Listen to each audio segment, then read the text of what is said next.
Sports.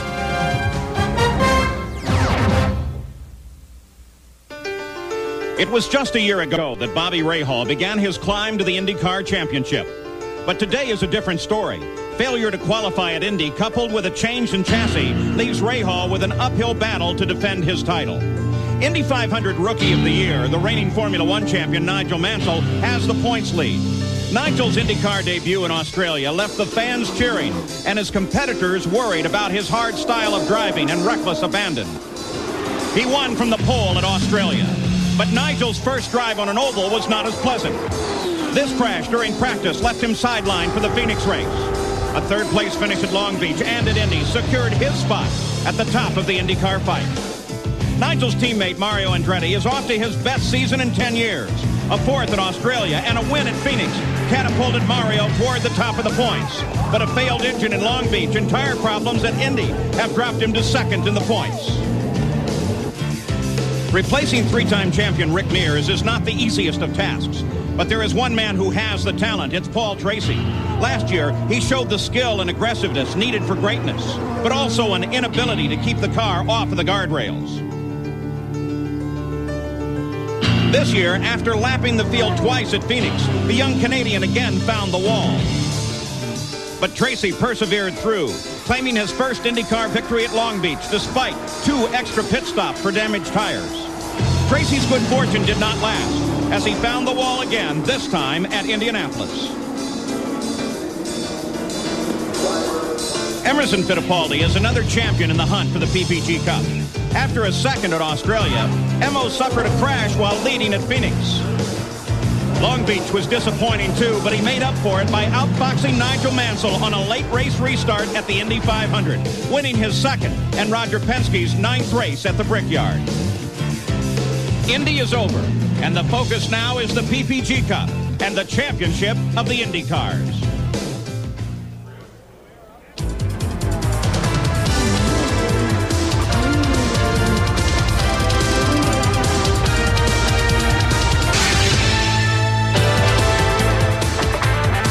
We're at Wisconsin State Fair Park, the historic Milwaukee Mile, for the Miller Genuine Draft 200. Hello, I'm Paul Page. We've just come off a wonderfully safe Indianapolis 500. And because it was so safe, there was a good list of cars entered for this race here today, and 25 are ready to start, led by Emerson Fittipaldi, the defending 500 champion. But this race, too, is a historic event. There's always some major occurrence that sets this race apart. For example, the very first win by a rear-engine car came here at the hands of Jimmy Clark. And this race today is reflecting the changing face of IndyCar racing. Only 9 of the starters in the field today drove this race last year. Part of that owing to the fact that there were so many injuries in last year's Indianapolis 500. But a further reflection of the changing face is the presence of Raul Boesel, who by 5 miles an hour is faster than anyone else in qualifying and sits on the pole. Here's Jack Arute. And, Paul, he brings a lot of emotion from the Indianapolis 500 where, Raul, you said you were the winner. How important was that when you qualified here? Did you think about that a lot? Well, it is very important to bring back, the determination of the team, to put back the good spirits, to give a motivation for myself, for the whole team. Was a hard hit what happened to us in Indianapolis, but I'm glad that we, stay together, get together, put everything together, and, my first pole cannot be, the best time. When does that become old news? When do you stop thinking about the Indy 500? Well, it's very hard to stop thinking because every single person that come talk with me say, oh, you should have won that race. They took away from you, and, I cannot believe how much support I have from the public, and that's great. Well, good luck to you today. Another story that came out of the Indianapolis 500 is going to be talked about by my colleague, Gary Gerald. Gary? Jack, we're back here inside row number 4. The PPG IndyCar points leader, Nigel Mansell, the reigning World Formula One champion, being snugged down into the cockpit. Nigel will try to get a quick word here as they continue to make the final adjustments. You make the transition from the big oval at Indianapolis now to this very hectic short oval for the first time. Is that a difficult transition for you? Yeah, I'd say it is actually, because this is so different to what Indianapolis was, and I think the biggest thing here as well, the track is very, very bumpy, so you've got to trust your car in the turns more so than what you had on the super speedway. It's just been and everything happens a little bit quicker here.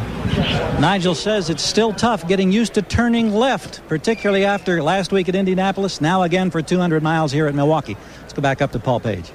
So Nigel and the rest are ready. Their car's silent for the moment out on the main straightaway. Let's take the time to look at the starting grid. On the pole, Raul Boesel, who led the opening laps at Indy last week and finished fourth. This is his first career pole. Alongside is Emerson Fittipaldi, fresh off that Indy victory. He's looking for his first win at Milwaukee. In row 2, it's Scott Goodyear, the Canadian driver who won his first IndyCar pole at Phoenix in April. Alongside is Paul Tracy, who won at Long Beach and now looks for his first oval win. Row number 3 to the inside, Mario Andretti has 6 career poles and 4 wins here on the Milwaukee Mile. Alongside is Scott Brayton, who had his best ever finish at this track last year when he finished third. Nigel Mansell is inside row 4, looking for his first oval win. And Robbie Gordon starts alongside, an impressive newcomer driving for A.J. Foyt. In the 5th row, it's Bobby Rahal, the defending PPG Cup champion, looking for a rebound here with a new Lola. And Roberto Guerrero, the pole winner here in 1987. Row 6, Stefan Johansson scored a third in his IndyCar debut last year in Detroit. And Adrian Fernandez, the Indy Lights Rookie of the Year last year. In row 7, Jimmy Vasser in his second IndyCar season. And Teo Fabi, the pole winner here in 1983. In row 8, Olivier Griard, a former Formula One driver in his first IndyCar race. And Mike Groff, he won the Indy Lights title in '89. This is his first race for Rahal Hogan Racing. The 9th row, Danny Sullivan with 16 career wins, but he's never won here. And Al Unser Jr., his first oval win came here in 1990. Row 10, David Coudray, the Indy Lights veteran in his first season of the IndyCars. And Buddy Lazier. In row 11, it's Willie T. Ribbs and Arie Luyendyk. All 3 of his IndyCar wins have come on an oval. Row 12, Ross Bentley and Hiro Matsushita. And alone in the 13th row is Robbie Buell, the 92 Indy Lights champion. And try this on for size. Only 10 of the 25 drivers in the starting grid are American-born. You want some popcorn, a little refreshment? There's plenty here at the State Fairgrounds. 200. Brought to you by cold-filtered Miller Genuine Draft. Get out of the old, get into the cold. By Haviland Formula 3 Motor Oil. Add more life. By your local Yamaha dealer, who invites you to see their exciting line of motorcycles, ATVs, and water vehicles. And by Goodyear, #1 in tires. Emerson Fittipaldi in a true racer's run. Emo took his second Indianapolis win 1 week ago. Let's go back that week and savor Emo's moment.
And Emerson Fittipaldi making the final adjustments on his safety straps, his helmet on. He's awaiting the command to start engines.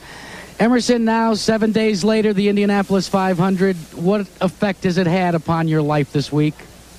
Well, it's incredible, Jack. I have been going everywhere, all over the place, and but it's great to be back in racing, to focus in Milwaukee. That's another race for the championship.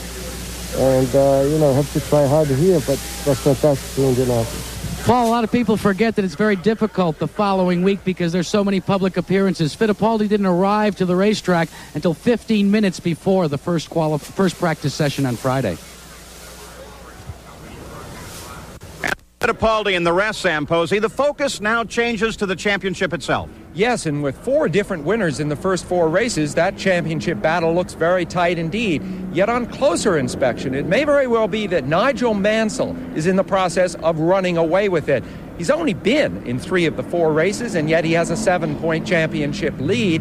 After the race today, the next 4 races will all be on road courses at which he excels. His only perceived weakness coming into the season was his inexperience on ovals. And yet last week on the oval at Indianapolis, he finished a brilliant 3rd. I would say if he finishes in the top 4 today, he will leave here with a stranglehold on the championship. And then there's Bobby Rahal, the defending champion. If he wants to repeat, he has a long way to go. Here's Gary Gerald.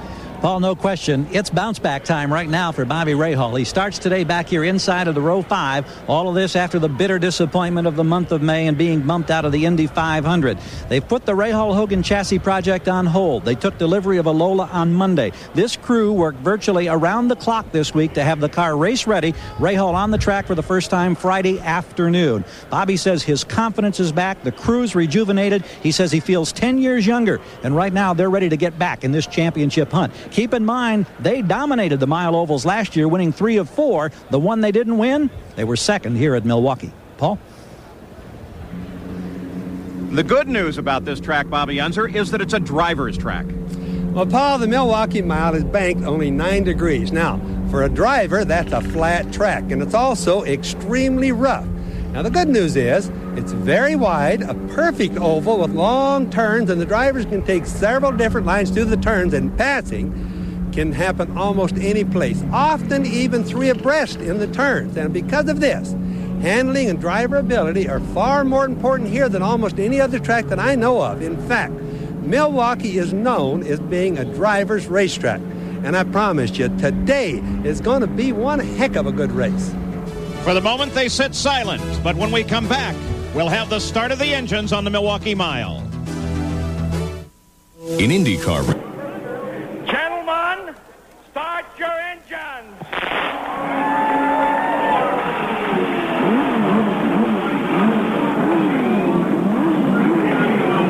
And this is what it looks like as the engines start here at Milwaukee.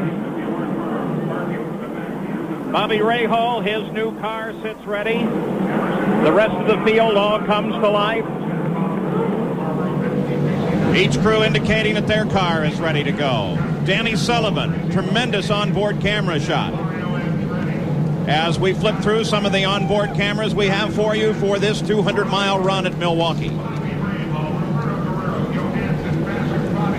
Al Unser Jr. well back in the field. Both he and his teammate did not qualify well. And Raul Boesel, the pole sitter, his first pole.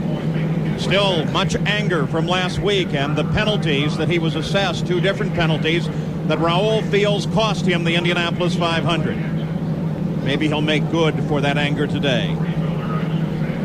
An 8-year history in the IndyCars, tremendous driver, finally coming into his own. As this year already we have seen 2 new winners on the charts, Nigel Mansell and Paul Tracy. The front row begins to roll away. Now the rest of the field starting their rollout. 2 parade laps and a pace lap, and we'll be racing here at Milwaukee.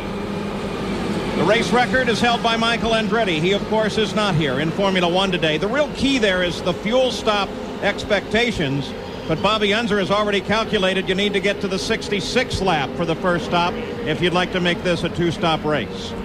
Now let's take a look at the starting field and look at this. The first row, all Brazilian. The second row, all Canadian. As we flip down through the remainder of this starting field on a beautiful day here in Milwaukee. The field all set and ready to go. No indication of any problems with any drivers on the start. All engines started on time.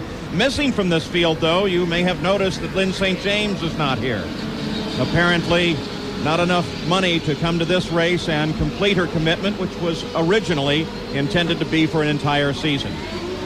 So now behind those pace cars and safety cars, the field begins to warm the tires, though that shouldn't be a serious consideration here today because it's a